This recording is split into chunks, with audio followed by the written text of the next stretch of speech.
Well, as you tackled some of that with the gentleman you just mentioned, is there a collection of players that this class is going to be a top 3 to 5 class, but are there a collection of players that seem to be more key that are on the fence?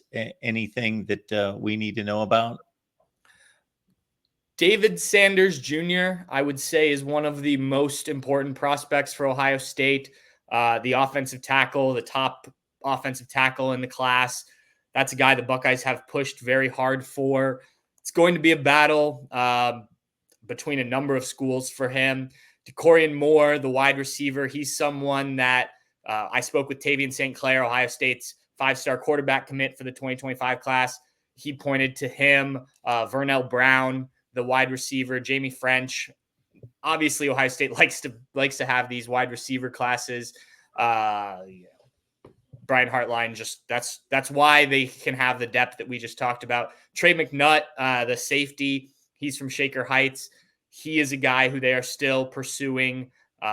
You've done a good job so far on the defensive side of the ball, but they're certainly not done there. Scrolling through our list here to make sure I haven't missed anybody. Justin Hill from Winton Woods. He was just at Ohio State this week for a 7-on-7 camp. That's a guy they're very interested in. Dorian Brew, the cornerback who's now in Texas, but is from Ohio, just moved down to Texas last year.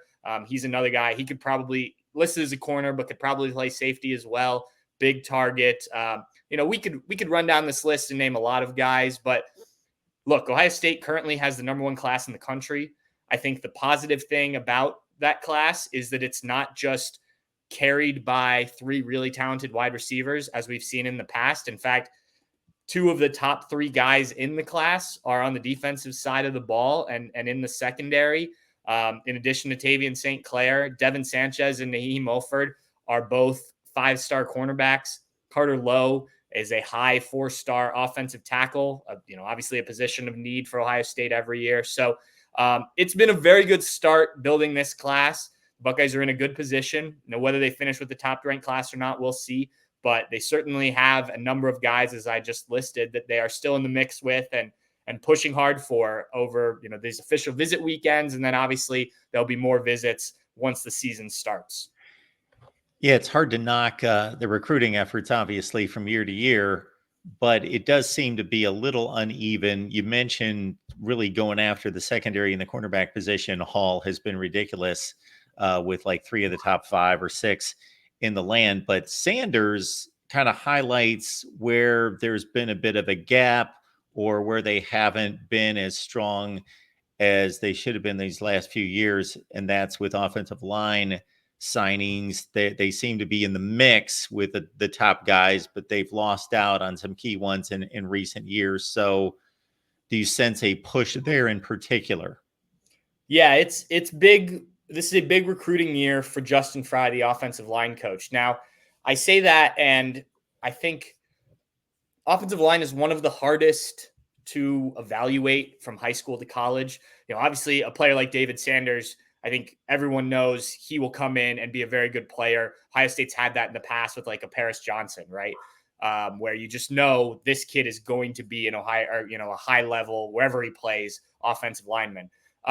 But I think you see a lot of times lower 4 stars, some 3-star guys that emerge at big programs because the evaluations are tough.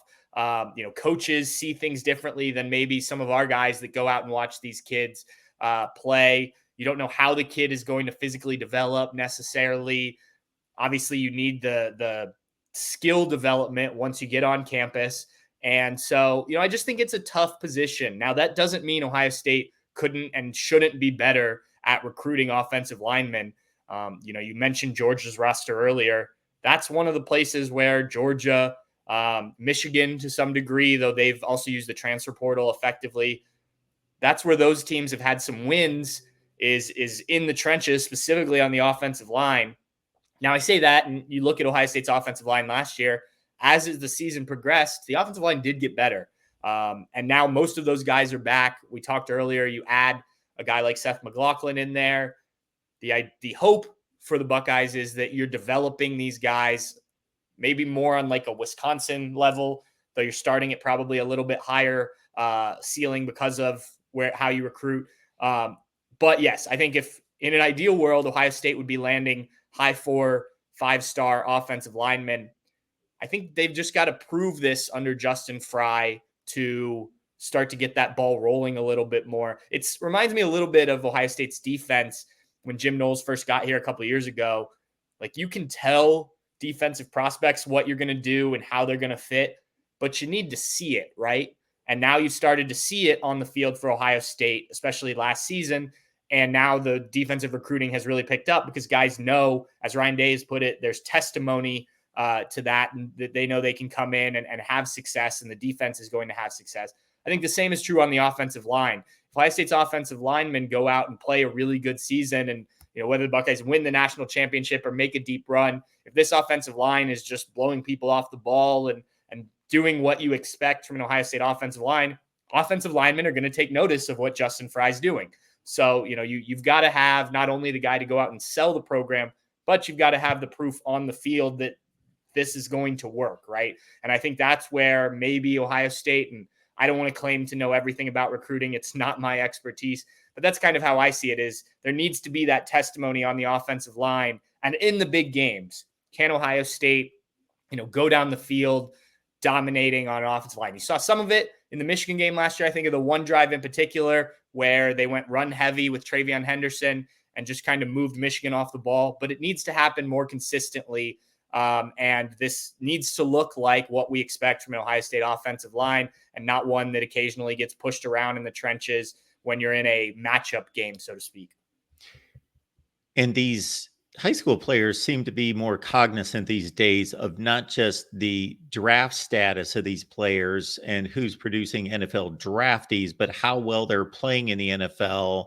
Did this particular school produce players that then succeeded in the NFL? Yeah, absolutely. When we're at these camps talking to high school kids, they'll list off some of the guys that they've watched from Ohio State that have gone on to the NFL, at various positions, be it wide receiver, be it cornerback. Offensive line's no different. And, it used to be Ohio State was sending multiple offensive linemen in most NFL drafts each year. There are still offensive linemen. I mentioned Paris Johnson earlier. There are offensive linemen from Ohio State in the NFL, but I do think you're right. Seeing that success on Sundays, Mondays, Thursdays, whatever days NFL's playing this time of year or these years, I think certainly makes an impact. When they go out and at the beginning of the primetime games, they go through the rosters and the players announce their schools. The more offensive linemen you have from saying the Ohio State University, the more players are going to recognize that, especially if then those guys continue to have good, productive careers. And so I think that's really a point. Guys are paying attention to not only what happens at college, but then how they go on and translate to the NFL. Pat Murphy breaking down the Buckeyes for us. Bucknuts 247 Sports is the place to catch up with Pat on a regular basis. Pat, we appreciate you breaking us down for us because you've set us up for the summer, and we will catch you at some point soon. Sounds good. Thanks for having me on, Mark.